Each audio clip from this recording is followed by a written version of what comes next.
Mhm.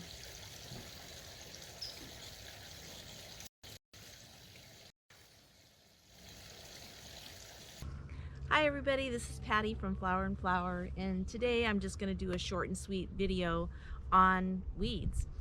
And are all weeds bad? Now here's an example.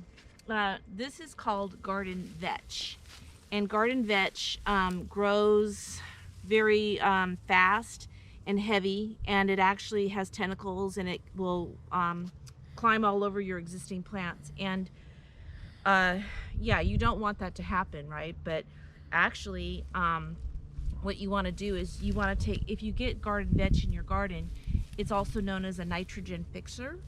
And if I can get down here and pull one out for you.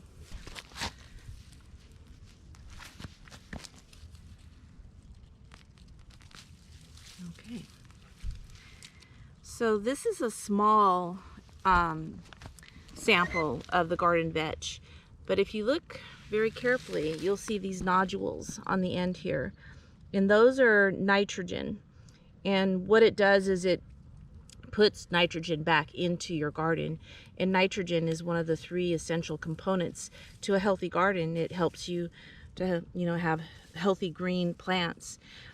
So if you allow this to grow in your garden, which you should, because it'll die off by itself, you want to use the method of chopping and dropping, and you want to do that before it actually produces flowers. This is an example of the flower. So if you let it go in flower, then all the nitrogen is going to actually feed these flowers. So that's why you want to chop it and drop it, so that the nodules under the ground will feed your garden nitrogen. And so that's what I'm going to be doing today. I'm going to be chopping and dropping all of my garden vetch and getting it out of my other plants that I actually intended to have in the garden. Thanks for watching. Bye.